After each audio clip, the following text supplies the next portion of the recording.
National crush Rashmika Mandanna, Vijay Deverakonda. వీళ్ళిద్దరి పెళ్ళి ఎప్పుడు అంటే అటాడదేం లేదు అని విజయ్ దేవరకొండ చెప్తాడు. పెళ్ళి ఎప్పుడమ్మా నీది అంటే రష్మికనేమో పెళ్ళి అనే పదం ఎక్కడో విన్నట్టుందే అనే విధంగా మాట్లాడుతుంది.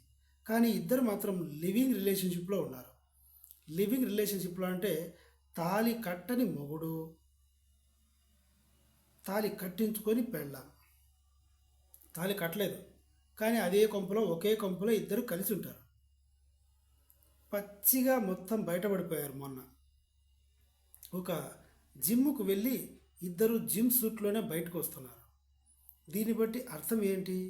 ఒకే ఇంట్లో ఉంటేనే, ఒకే పోర్షన్లో ఒకే బెడ్లో ఉంటేనే జిమ్కు ఇద్దరూ కలిసి వెళ్ళి ఇద్దరూ కలిసి రిటర్న్ అవ్వడానికి పాసిబుల్ అవుతుంది.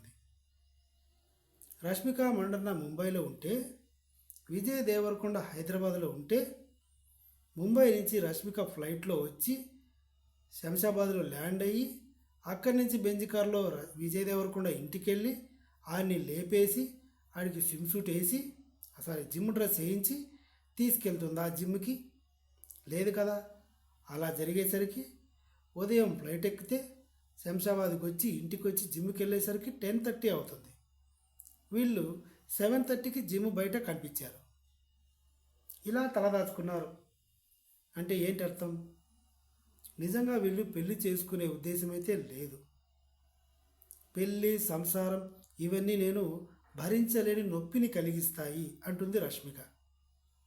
పెళ్ళి కంటే ఇదే బెటరు. ఉన్నన్నాళ్ళు సంతోషంగా విజయ్తో గడిపేస్తాను.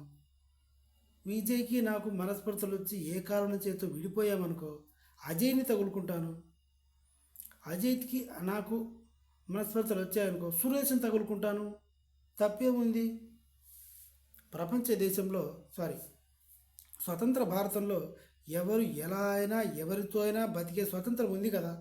అలాంటప్పుడు ఇప్పుడు విజయ్, రేపు సురేష్, ఆ తర్వాత అజయ్, ఈ లైనప్లోనే ఇద్దరూ వెళ్తున్నారు. పెళ్ళి చేసుకోవాలి, నా భార్యని నేను బయట ఎవరికి చూపించకూడదు, నాకు పండంటే మగబిడ్డ పుట్టాలి, ఇలాంటి ఆలోచన విజయ్ దేవరకొండకు కూడా లేదు. నా భర్తే నా ప్రత్యక్ష దైవం, ఈ ఆలోచన కూడా రష్మికకి కూడా లేదు.